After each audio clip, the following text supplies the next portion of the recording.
सभी को हमारे YouTube चैनल डॉट्स पॉइंट में स्वागत है। आज हम इस वीडियो में बात करने वाले हैं IBPS क्लर्क की न्यू भर्ती आया है 2026 में, जिसमें ऐसे कि आप देखेंगे तो लगभग 11 बैंकों में से कि एक साथ वैकेंसी निकाला गया, जिसका नोटिफिकेशन भी जारी किया गया है। और ऑल इंडिया वैकेंसी है, या ऑल इंडिया में आप कहीं से भी आते हैं तो इसमें आप अप्लाई कर सकते हैं। सैलरी भी आपको अच्छी खासी देखने के लिए मिलेगा, पोस्ट भी अच्छा खासा इसमें है। तो जो लोग क्लर्क का आवेदन करना चाहते हैं, क्लर्क का फॉर्म भरना चाहते हैं, वो आवेदन कर सकते हैं। तो आवेदन करने के लिए आपको ये ऑफिशियल वेबसाइट है, इस वेबसाइट का लिंक आपको डिस्क्रिप्शन बॉक्स में मिलेगा। लिंक पे जैसे ही क्लिक करेंगे आप इस वेबसाइट पे आ जाएंगे। वेबसाइट पे आते ही आपको यहाँ पे रिसेंट अपडेट देखने के लिए मिलेगा। आप यहाँ से नोटिफिकेशन भी डाउनलोडिंग कर सकते हैं, notification for common requirement process. यहाँ से आप देखेंगे नोटिफिकेशन के माध्यम से, तो institute of banking personal selection के लिए है यहाँ पे। तो नोटिफिकेशन आप देख सकते हैं CRPCS से 16 फॉरम है, ये आप जैसे कि यहाँ पे देखेंगे। इसका इम्पोर्टेंट जो डेट्स है इसको हम पहले देख लेते हैं। तो ये ऑनलाइन रजिस्ट्रेशन का जो प्रोसेस है वो 1 तारीख यानी 1/8/2026 से लेकर के 21/8/2026 तक का रखा गया है, जिसमें से कि payment of application fee estimation charges online, यानी कि जो भी पेमेंट वगैरह कर सकते हैं वो 21 तारीख तक कर सकते हैं रजिस्ट्रेशन करने के बाद। साथ ही साथ इसमें से कि edit window for candidate to modify या करेक्शन एप्लीकेशन फॉर्म, 2 दिन ऐसे कि आपको जब फॉर्म रजिस्ट्रेशन कंप्लीट डेट हो जाएगा उसके बाद आपको 2 दिन ऐसे कि करेक्शन के लिए टाइमिंग दिया जाएगा। उसमें कुछ गलती होता है तो आप सुधार कर सकते हैं, लेकिन आप फॉर्म को सही तरीके से फिलअप करें, चांस बने कि गलत ना हो। इसमें से कि आपको conductor of free examination training भी यानी कि PET आपको देना पड़ेगा, जो कि सितंबर 2026 में होगा। इसमें इसका डाउनलोड ऐसे कि अलॉटमेंट लेटर यानी कि जो कॉल लेटर होता है, एडमिट कार्ड, वो ऐसे कि आपको सितंबर 2026 में देखने के लिए मिलेगा। ऑनलाइन एग्जामिनेशन प्रिलिमिनरी का बात करेंगे, यानी कि प्रीलिम्स जो होता है, पहला एग्जाम आपका होगा प्राथमिक, वो ऐसे कि अक्टूबर 2026 में होगा। इसका रिजल्ट ऐसे कि आप देखेंगे तो नवंबर 2026 में जारी किया जाएगा। वही ऐसे कि ऑनलाइन एग्जामिनेशन जो मेंस होगा उसके बात करेंगे तो यहाँ दिसंबर 2026 में होगा। इसका प्रोविजनल अलॉटमेंट हो जाएगा आपको मार्च 2027 में। तो ये इसका इम्पोर्टेंट डेट था। उसके बाद हम नीचे आएंगे तो आप यहाँ पे देखेंगे तो टोटल इंडेक्स दिया गया है, कौन सा पेज नंबर पर क्या है, एलिजिबिलिटी क्राइटेरिया, नेशनलिटी, आप यहाँ से देख सकते हैं। हालांकि हम आपको इस वीडियो में पूरी चीज़ें हम आपको बताएंगे। आप सबसे नीचे आएंगे तो यहाँ पे देखेंगे कौन कौन सा पार्टिसिपेट इसमें बैंकिंग है, वो आप देखेंगे तो टोटल 11 बैंक है, जिसमें आप देखेंगे बैंक ऑफ बड़ौदा हो गया, कैनरा बैंक हो गया, इंडियन ओवरसीज बैंक हो गया, यूको बैंक हो गया, bank of India, central bank of India, Punjab national bank India. उसके बाद देखेंगे तो union bank of India, bank of Maharashtra, Indian bank, Punjab and seeds bank. तो ये सभी आपको टोटल 11 बैंक आपको इसमें देखने के लिए मिल रहा है। ये सभी बैंकों में आप आवेदन कर सकते हैं, जिसमें से कि पोस्ट का जो नाम रहेगा वो पोस्ट है कस्टमर सर्विस एसोसिएट, यानी कि CSA, इसी को शॉर्ट फॉर्म में बोला गया है। जिसका सैलरी भी आपको यहाँ पे देखने के लिए मिलेगा। जो बेसिक सैलरी होगा वो 24,050 रुपया से लेकर के आप यहाँ पर देखेंगे तो 64,480 रुपया तक का सैलरी रहने वाला है। काफी अच्छा ऐसे कि सैलरी भी है, शानदार पोस्ट भी है। आप यहाँ पे ऐसे कि आवेदन करना चाहते हैं कर सकते हैं। क्वालिफिकेशन आपको हम आगे बताएंगे। कौन कौन से लोग, तो इंडिया में आप कहीं से भी आते हैं तो अप्लाई कर सकते हैं, नेपाल भूटान वाले भी अप्लाई कर सकते हैं।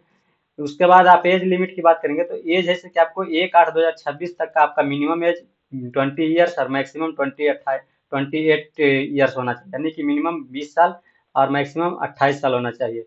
वो एज जो काउंट होगा वो 1/2/8/1998 से लेकर के 1/8/2006 के बीच में जिनका जन्म है वही ऐसे के आवेदन कर सकते हैं, यानी कि उसके बाद या फिर पहले वाला आवेदन नहीं कर सकते, क्योंकि मिनिमम उम्र उसके अनुसार जोड़ा गया है। एज रिलैक्सेशन की बात करेंगे तो एज रिलैक्सेशन आपको कैटेगरी वाइज मिलेगा। जैसे SC ST कैटेगरी के लिए आपको यहाँ पे 5 साल, OBC का यानी कि नॉन क्रीमी से जो आते हैं उनके लिए 3 साल, PWBD से आते हैं यानी कि डिसेबिलिटी पर्सन है तो उनके लिए 10 साल। जो रूल है उसके अनुसार आप सभी को छूट मिलेगा, डिस्काउंट मिलेगा आपका जो एज रिलैक्सेशन है। तो इसको आप सही तरीके से देखेंगे, पढ़ेंगे, समझेंगे। ये पूरा डिसेबिलिटी के लिए है, आपका रूल बताया गया। उसके बाद आप नीचे आएंगे, सबसे नीचे आप यहाँ पे देखेंगे तो पेज नंबर आपको 15 पे आपको एजुकेशनल क्वालिफिकेशन देखने के लिए मिलेगा। एजुकेशनल क्वालिफिकेशन में बताया गया ए डिग्री यानी कि ग्रेजुएशन, आप किसी भी स्ट्रीम से ग्रेजुएशन किए हुए हैं तो आवेदन कर सकते हैं। बताया गया कि गवर्नमेंट ऑफ इंडिया या एनी इक्विवेलेंट क्वालिफिकेशन रिकॉग्नाइज्ड सच बाय ए सेंट्रल गवर्नमेंट, किसी भी यूनिवर्सिटी से आते हैं तो आप आवेदन कर सकते हैं। आवेदन में जैसे कि ये भी बताया गया कि अगर जो आप ग्रेजुएशन अपेयरिंग वगैरह है या फिर अभी आपका रिजल्ट नहीं आया है, वो लोग अगर जो अप्लाई कर रहे हैं तो उनके लिए भी एक टर्म कंडीशन दिया गया कि 21/8/2026 तक का आपका रिजल्ट पब्लिश होना चाहिए, जो कि मार्कशीट में इससे पहले का डेट होना चाहिए। 21/8/2026 का डेट अगर जो पब्लिश डेट रहेगा मार्कशीट में, तो वो है कि इनवैलिड हो जाएगा, वैलिड नहीं लिया जाएगा। तो जब इस डॉक्यूमेंट जब अपलोड करेंगे तो आपको ध्यान देना होगा ये सब बातों को। तो आपको यहाँ पे डॉक्यूमेंट में जैसे कि मार्कशीट और डिग्री दोनों सर्टिफिकेट खोजा जाएगा, इसीलिए आपके पास दोनों डॉक्यूमेंट होना चाहिए। उसके बाद आप यहाँ पे आएंगे तो आपको फी और एप्लीकेशन फी जो है वो चार्ज कितना लगेगा। तो एप्लीकेशन फी यहाँ पे देखेंगे तो 175 रुपया फॉर SC ST या फिर PWD यानी कि जो डिसेबिलिटी पर्सन है उनके लिए है, इंक्लूडेड GST लेकर के है। वहीं जैसे कि 850 रुपया देखेंगे तो फॉर ऑल अदर कैटेगरी, जितने भी कैटेगरी हो गया, जनरल हो गया, EWS हो गया, फिर BC1 BC2, मतलब OBC में जो भी आते हैं, तो वो सभी लोग आवेदन करेंगे, मेल फीमेल जितने भी हैं, वो सभी लोगों के लिए 850 रुपया आपको यहाँ पे देना पड़ेगा। ये है कि bank transaction charge for online payment कर सकते हैं, ऑनलाइन के माध्यम से भी, या फिर एस्टिमेशन चार्ज के माध्यम से भी कर सकते हैं। इसका एग्जाम का जो स्ट्रक्चर है वो आप यहाँ पे देखेंगे तो किस प्रकार होगा। जो प्राइमरी एग्जाम में होगा उसका ऐसे कि ऑब्जेक्टिव टेस्ट होगा, यानी कि MCQ के रूप में होगा, जिसमें से कि आपको 3 प्रकार का पूछा जाएगा टेस्ट। तो आप यहाँ पे देखेंगे, पहला इंग्लिश लैंग्वेज न्यूमेरिकल एबिलिटी, उसके बाद जैसे कि रीजनिंग एबिलिटी। टोटल आप यहाँ पे देखेंगे तो नंबर ऑफ क्वेश्चन 100 होगा, वही मैक्सिमम मार्क्स, यानी कि टोटल मार्क्स भी आपको यहाँ पे 100 नंबर का होगा, जिसमें टोटल आपको टाइमिंग 1 घंटा यानी कि 60 मिनट दिया जाएगा। जिसमें प्रत्येक से आपको इंग्लिश लैंग्वेज में आपको 30 क्वेश्चन रहेगा, 30 नंबर का। न्यूमेरिकल एबिलिटी से 35 क्वेश्चन, 35 नंबर का रहेगा। रीजनिंग एबिलिटी से 35 क्वेश्चन, 35 नंबर का। इस तरीके से आपको यहाँ पे टाइमिंग भी बाइफरफिकेशन किया कर दिया गया। आप यहाँ से देख सकते हैं आसानी तरीके से कि कौन से टेस्ट में कितना टाइमिंग दिया जाएगा, कितना नंबर रहेगा। उसके बाद आप जैसे मेंस के लिए बढ़ेंगे आगे, तो मेंस में आप भी आपको यहाँ पे सब्जेक्टिव टाइप लिखना नहीं होगा, ये ऑब्जेक्टिव टेस्ट है ये भी, जिसमें से कि आपको इसमें 4 तरह का होगा। पहला क्या है, तो जनरल या फाइनेंशियल अवेयरनेस के थ्रू रहेगा क्वेश्चन। उसके बाद जनरल इंग्लिश रहेगा। उसके बाद इसके रीजनिंग एबिलिटी रहेगा, क्वांटिटेटिव एप्टीट्यूड रहेगा, जिसमें से कि आपको जनरल इंग्लिश का जो क्वेश्चन रहेगा वो फुल्ली इंग्लिश क्वेश्चन रहेगा, इंग्लिश मीडियम में, जिसमें आपको ऐसे कि टोटल 40 क्वेश्चन रहेगा, 40 नंबर का। उसके बाद जनरल एंड फाइनेंशियल अवेयरनेस का जो क्वेश्चन है वो टोटल 40 क्वेश्चन और 50 नंबर का रहेगा। टाइमिंग आपको यहाँ पे 20 मिनट के देखने के लिए मिलेगा। वहीं ऐसे कि रीजनिंग एबिलिटी की बात करेंगे तो इसमें भी ऐसे कि 40 क्वेश्चन 60 नंबर का रहेगा। टाइमिंग आप यहाँ पे 35 मिनट देख सकते हैं। क्वांटिटेटिव एप्टीट्यूड में ऐसे कि 40 क्वेश्चन 50 नंबर का रहेगा और 35 मिनट, यानी कि टोटल देखेंगे तो टोटल आपको 160 क्वेश्चन देखने के लिए मिलेगा मेंस में। और मैक्सिमम जो मार्क्स होगा वो 200 नंबर का होगा, और टाइमिंग जो होगा वो 125 मिनट। इस तरीके से आप यहाँ पे टाइमिंग देख सकते हैं। उसके बाद इसका जो मीडियम जो होगा एग्जामिनेशन का, तो हर स्टेट में अलग अलग तरीके का मीडियम होगा। जैसे आप बिहार से बिलोंग करते हैं तो बिहार में हिंदी इंग्लिश है, तो आपका जो क्वेश्चन पेपर होगा वो हिंदी और इंग्लिश में देखा जाएगा। वहीं से कि अंडमान निकोबार हिंदी इंग्लिश, जैसे आंध्र प्रदेश हो गया तो आंध्र प्रदेश में तेलुगु वहाँ का मेन है लैंग्वेज। तो आप इस तरीके से देखेंगे तो वहाँ हिंदी इंग्लिश और तेलुगु आपका होगा। अरुणाचल प्रदेश में देखेंगे तो हिंदी इंग्लिश। असम में देखेंगे तो इंग्लिश हिंदी और असमिया। तो इस तरीके से आप जिस स्टेट में ऐसे कि आवेदन कर रहे हैं, तो उस स्टेट से आप देख लेंगे वहाँ का लोकल लैंग्वेज क्या है, उसके अनुसार ऐसे कि यहाँ पे टोटल 36 प्रकार का ऐसे कि लैंग्वेज सेलेक्ट किया गया। जैसे टोटल 36 स्टेट है, यूनाइटेड स्टेट है, यूनियन टेरिटरी, टोटल मिला करके। तो इस तरीके से आप यहाँ पे देख सकते हैं। उसके बाद आप आगे आएंगे नीचे में, तो आपको यहाँ पे कट ऑफ मार्क्स वगैरह भी देखने के लिए मिलेगा, ऑनलाइन में, मेंस में और प्रीलिम्स में किस तरीके से होगा। आप इसको सही तरीके से एक बार पढ़ लेंगे। फॉर्म को फिलअप करने से आप एक बार कोशिश कीजिए कि नोटिफिकेशन जो है इसको सही तरीके से पढ़िए।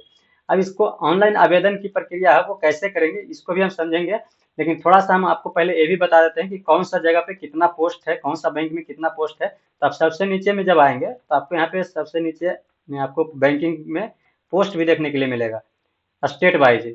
जैसे आप यहाँ पे देखेंगे तो अंडमान एंड निकोबार है, तो अंडमान निकोबार में जो बैंकिंग लिस्ट है टोटल 11 बैंक दिया गया। जैसे बैंक ऑफ बड़ौदा हो गया, bank of India, Maharashtra, Canara bank, central bank, Indian bank, Indian overseas bank, Punjab national bank, Punjab and Sind bank, UCO bank, union bank of India. तो इस तरीके से आपको कैटेगरी वाइज भी देखने के लिए मिलेगा। जैसे OBC में टोटल यहाँ पे 5 सीट है, कहाँ पे है तो आप देखेंगे तो कैनरा बैंक में सीट है। 5 सीट। इस तरीके से आप देखेंगे तो टोटल आपको यहाँ पे 18 सीट आपको मिलेगा, जो कि अंडमान एंड निकोबार में है। इस तरीके से वहीं जैसे कि आप देखेंगे आंध्र प्रदेश की बात करेंगे तो आंध्र प्रदेश में टोटल 186 सीट रखा गया है, जिसमें आपको टोटल आपको बैंक ऑफ बड़ौदा में कितना सीट है, तो आपको टोटल बैंक ऑफ बड़ौदा में 20 सीट देखने के लिए मिलेगा। वो आप यहाँ पे कैटेगरी वाइज देख सकते हैं कि जैसे एससी में 4 है, एसटी में 1 है, ओबीसी यानी कि नॉन क्रीमी लेयर्स आते हैं तो 5 सीट है बैंक ऑफ बड़ौदा का, ईडब्ल्यूएस से आपको 2 सीट मिलेगा, जनरल कैटेगरी से 8, इस तरीके से टोटल देखेंगे तो 20 सीट। बाकी उसी तरीके से अलग बैंकों में देख सकते हैं, बैंक ऑफ इंडिया में 0 सीट है यहाँ पे, बैंक ऑफ महाराष्ट्र में देखेंगे टोटल 15 सीट है। इस तरीके से सेंट्रल बैंक ऑफ इंडिया में देखेंगे तो टोटल 28 सीट है। इंडियन बैंक में देखेंगे तो टोटल 55 सीट है। इस तरीके से अलग बैंक वाइज बाइफेरिफिकेशन कर दिया गया है। फॉर्म भरने से पहले आपको ये सब जानकारी देखना बहुत जरूरी है, क्योंकि आप जिस बैंकिंग में भर रहे हैं, जिस स्टेट में अप्लाई कर रहे हैं, अगर जो वहाँ सीट ही नहीं रहेगा तो आपको अप्लाई करने से कोई फायदा नहीं हुआ। आपका ऐसे कि कैटेगरी में अगर जो सीट में नहीं रहेगा, आप मान लीजिए ओबीसी कैटेगरी से बिलोंग करते हैं और असम में फॉर्म भर रहे हैं बैंक ऑफ इंडिया में, वहाँ ओबीसी का 0 सीट है, तो आपको ऐसे कि क्वालिफाई करने के बाद भी आपको सीट नहीं मिल पाएगा। तो इस सब आपको ध्यान देना पड़ेगा। जैसे कि असम में देखेंगे तो टोटल आपको 349 सीट है, लेकिन आप कैटेगरी वाइज भी आपको मिलाना पड़ेगा कि कैटेगरी वाइज कितना सीट है, ठीक है ना, और कौन सा बैंक में कितना सीट है। तो इस तरीके से आप मिलाएंगे। जैसे बिहार का देखेंगे तो बिहार में आपको टोटल 491 सीट आपको देखने के लिए मिलेगा, जिसमें से कि आपको बैंक ऑफ बड़ौदा का 30, बैंक ऑफ इंडिया का 25, बैंक ऑफ महाराष्ट्र का 8, केनरा बैंक का 90 है। इस तरीके से सेंट्रल बैंक ऑफ इंडिया में ऐसे कि 132 सीट है। इस तरीके से आप कैटेगरी वाइज भी आप यहाँ पे देख सकते हैं। तो आप फॉर्म को फिलअप करने से एक बार ये जरूर देखिए पहले। उसके बाद ऐसे कि आप इसका जो आवेदन होगा वो कैसे करेंगे, तो इसके आवेदन करने के लिए भी हम आपको लिंक डिस्क्रिप्शन बॉक्स में मिलेगा इस वेबसाइट का। यहाँ से लिंक पे जैसे ही क्लिक करेंगे तो आपको यहाँ पे click here to new registration option मिलेगा। अगर जो फर्स्ट टाइम विजिट कर रहे हैं तो न्यू रजिस्ट्रेशन पे क्लिक करेंगे, रजिस्ट्रेशन कर लिए हैं तो log in for already registered candidate पे क्लिक करना है। उसके बाद अपना यहाँ पे रजिस्ट्रेशन नंबर डालेंगे, पासवर्ड आपका क्या है वो डालेंगे, सिक्योरिटी कोड यहाँ पे जो लिखा हुआ है वो डाल करके लॉगिन करेंगे। तो हम नेक्स्ट स्टेप में बताएंगे आपको कि लॉगिन करके कैसे ऐसे क्या ऑनलाइन आवेदन करते हैं। तो आप सभी लोग हमारे चैनल को सब्सक्राइब करके रखिए और बेल नोटिफिकेशन को ऑन रखिए, जैसे ही हम वीडियो अपलोड करें ताकि सबसे पहले आप तक पहुंच सके। तो फिर मिलेंगे नेक्स्ट वीडियो में। जय हिंद।